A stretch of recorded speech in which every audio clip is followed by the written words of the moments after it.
Hello साथियों, welcome to planet 4। आप सभी को टीम विक्रम का नमस्कार।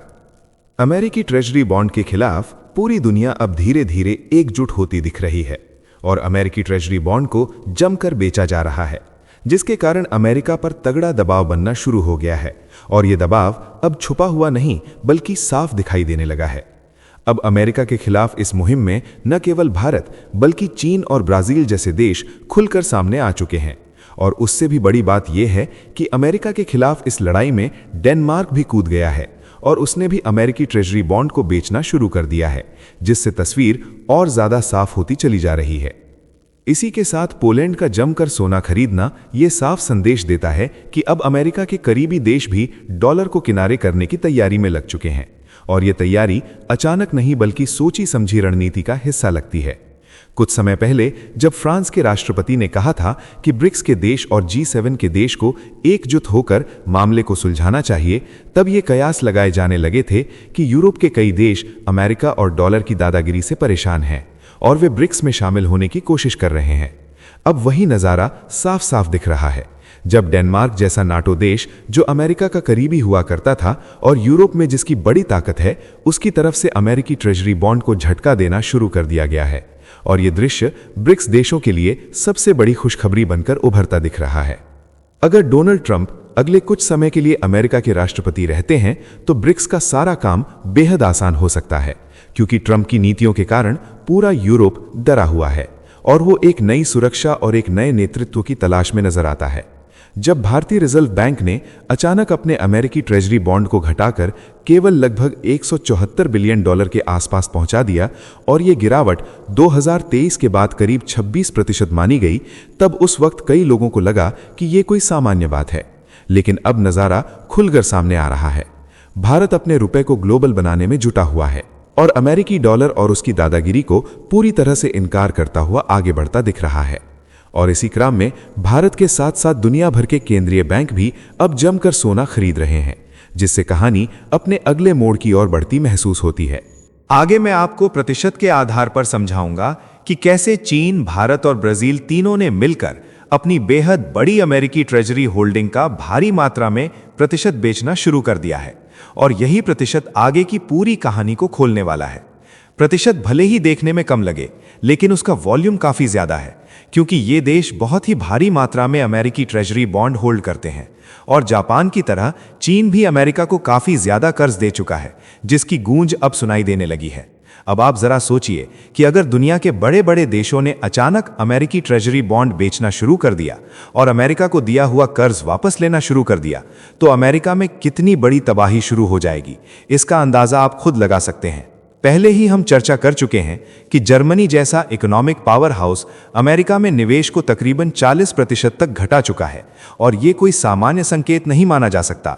ये इस बात का संकेत है कि अब अमेरिका के करीबी देश उसकी फाइनेंशियल ताकत पर भरोसा नहीं कर रहे हैं, बल्कि अपना रास्ता भारत की तरफ मोड़कर तलाशने की कोशिश कर रहे हैं।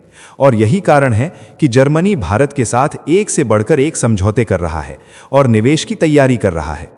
अमेरिका जिस तरीके से अपनी पावर का मिसयूज करता आया है, जिस तरीके से जानबूझकर नए नए युद्ध शुरू किए गए हैं और जिस तरह डॉलर को हथियार की तरह इस्तेमाल किया गया है, कई देशों की संपत्तियों को फ्रीज किए गया है और समंदरों में अपनी दादागिरी बढ़ाई गई है, इन सभी खतरों को देखते हुए दुनिया के लगभग सारे देश अब अमेरिका से सतर्क हो चुके हैं और अपनी सुरक्षा के लिए कदम आगे बढ़ा रहे हैं। डेनमार्क ने जिस तरीके से अमेरिका को दिया हुआ कर्ज वापस लेना शुरू किया है, उसे देखकर अब अमेरिकी वित्त मंत्री का एक बड़ा बयान सामने आया है, जहां स्थिति को कंट्रोल में दिखाने की कोशिश की जा रही है। लेकिन ये छोटी शुरुआत और ये छोटी चिंगारी अमेरिका के लिए बहुत बड़े इकोनॉमिक नुकसान का संकेत देती है और एक ऐसे बड़े धमाके की आहट देती है जिसे संभालना अमेरिका के लिए आसान नहीं होगा, खासकर तब जब कम से कम 50 देश भी एक साथ अमेरिका को दिया गया कर्ज वापस मांगने लगें। हमेशा की तरह टीम विक्रम के इस एनालिसिस वीडियो में कई चौंकाने वाले खुलासे होंगे और महत्वपूर्ण जानकारियां सामने आएंगी। आगे बढ़ने से पहले आपको बता दें कि सभी खबरों का क्रेडिबल सोर्स लिंक नीचे डिस्क्रिप्शन में दिया गया है, जिसे आप चेक करें और सोशल मीडिया की फेक न्यूज से दूर रहें। तो चलिए इन सभी खबरों को जानते हैं बेहद विस्तार से, आसान भाषा में। सबसे पहले समझते हैं कि भारत में अचानक अमेरिका को दिया गया कर्ज वापस क्यों मांग रहा है, यानी अमेरिकी ट्रेजरी बॉन्ड क्यों बेच रहा है। तो भारतीय रिजर्व बैंक ने अमेरिका के ट्रेजरी बॉन्ड से धीरे लेकिन मजबूत कदमों के साथ दूरी बनानी शुरू कर दी है। देश की विदेशी मुद्रा नीति अब सिर्फ सुरक्षित रहने की नहीं, बल्कि रणनीतिक रूप से मजबूत बनने की दिशा में आगे बढ़ रही है। अमेरिका के ट्रेजरी बॉन्ड में भारत की हिस्सेदारी 5 साल के सबसे निचले स्तर पर पहुंच चुकी है। यह फैसला सीधे रुपए की ताकत और भारत की आर्थिक संप्रभुता से जुड़ा हुआ है। भारतीय रिजर्व बैंक के पास मौजूद लंबे समय के अमेरिकी ट्रेजरी बॉन्ड घटकर लगभग 174 अरब डॉलर के आसपास आ चुके हैं। 2023 के शिखर से यह गिरावट करीब 26% की मानी जा रही है। विदेशी मुद्रा भंडार में अमेरिकी बॉन्ड की हिस्सेदारी पहले करीब 40% थी, जो अब घटकर लगभग 1/3 रह गई है। इस बदलाव के साथ आरबीआई ने सोने और अन्य वैकल्पिक संपत्तियों की हिस्सेदारी बढ़ाई है। यह कदम रुपए को डॉलर के मुकाबले सहारा देने की रणनीति का अहम हिस्सा बन चुका है। बॉन्ड बेचकर मिले डॉलर से बाजार में रुपए की खरीद होती है, जिससे मुद्रा को स्थिरता मिलती है। वैश्विक राजनीति ने वित्तीय नीतियों को नया मोड़ दे दिया है। रूस यूक्रेन युद्ध के बाद अमेरिका द्वारा रूस के विदेशी मुद्रा भंडार को फ्रीज करने की घटना ने कई देशों को चौंका दिया। भारत ने उस समय भी संकेत समझ लिया था। रूस से तेल खरीद को लेकर भारत पर अमेरिकी दबाव बढ़ा। राष्ट्रपति डोनाल्ड ट्रंप के टैरिफ फैसलों ने भारत अमेरिका संबंधों में खटास पैदा की। इसी दौरान डॉलर को प्रतिबंधों के हथियार के रूप में इस्तेमाल करने की छवि और मजबूत हुई।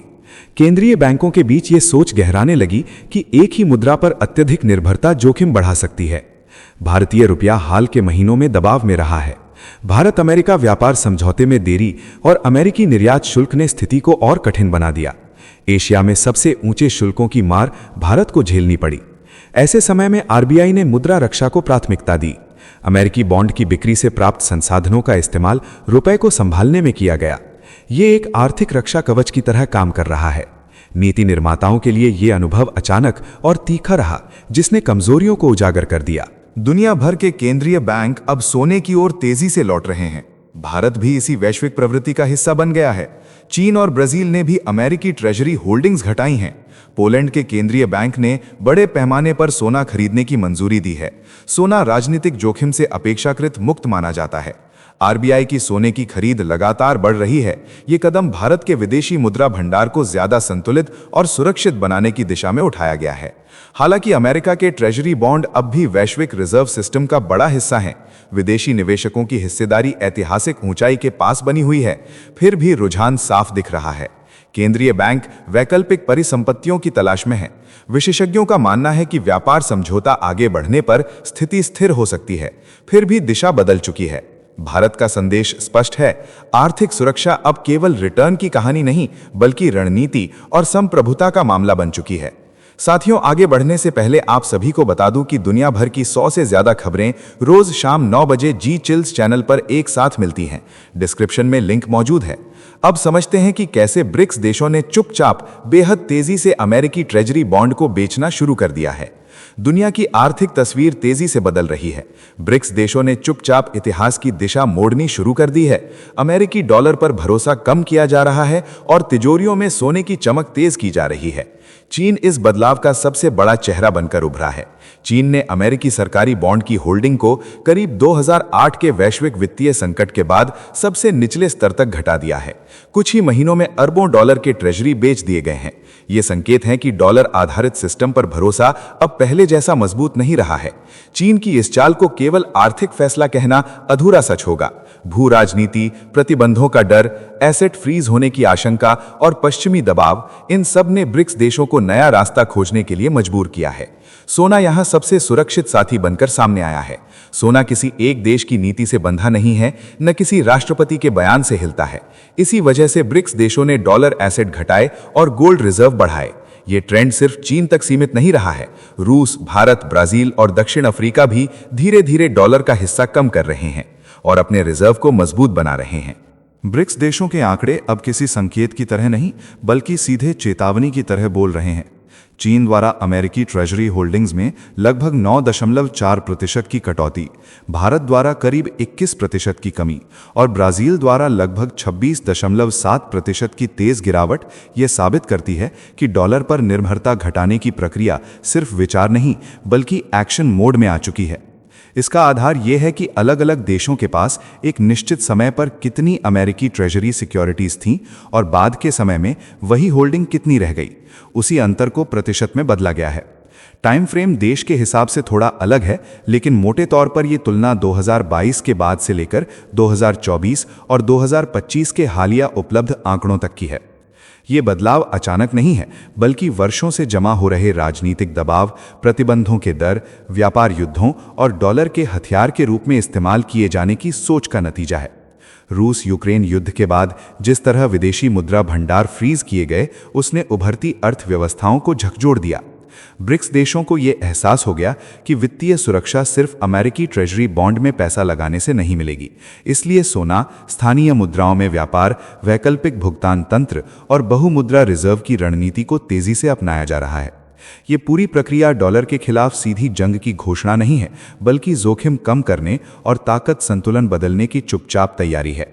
डेटा साफ बता रहा है कि वैश्विक वित्तीय व्यवस्था अब एक ध्रुव पर टिके रहने के मूड में नहीं है और आने वाले वर्षों में डॉलर की बादशाहत को सबसे बड़ी चुनौती इसी शांत लेकिन सुनियोजित रणनीति से मिलने वाली है। दुनिया के सेंट्रल बैंकों ने सोने की ऐसी खरीदारी की है जो पहले कभी नहीं देखी गई। साल 2024 में 1000 टन से ज्यादा सोना खरीदा गया। ये लगातार तीसरा साल रहा जब खरीद 1000 टन के पार पहुंची। ब्रिक्स देश इस गोल्ड रश के केंद्र में है। दुनिया के करीब आधे गोल्ड प्रोडक्शन पर इनका दबदबा है। रूस और चीन के पास हजारों टन का सोना जमा है। गोल्ड की कीमतों ने भी इस भूख को दिखा दिया है। साल 2025 के दिसंबर महीने में सोना $4000 प्रति औंस के करीब पहुंच गया। एक ही साल में कीमतों में जबरदस्त उछाल देखा गया। ये साफ संकेत है कि दुनिया कागजी करेंसी से ज्यादा भरोसा ठोस संपत्ति पर कर रही है। ब्रिक्स देश सिर्फ सोना जमा करके नहीं रुके हैं, उन्होंने डॉलर से अलग ट्रेड सिस्टम पर काम तेज कर दिया है। अक्टूबर 2025 में ब्रिक्स यूनिट नाम का डिजिटल सेटलमेंट मॉडल सामने आया। ये सिस्टम सोने और ब्रिक्स करेंसी के मिश्रण से जुड़ा है। ब्लॉकचेन टेक्नोलॉजी पर बना ये मॉडल ट्रेड को डॉलर के बिना संभव बनाता है। रूस और चीन के बीच लगभग पूरा व्यापार अब युआन और रूबल में हो रहा है। ब्रिक्स देशों के बीच नेशनल करेंसी में सेटलमेंट तेजी से बढ़ा है।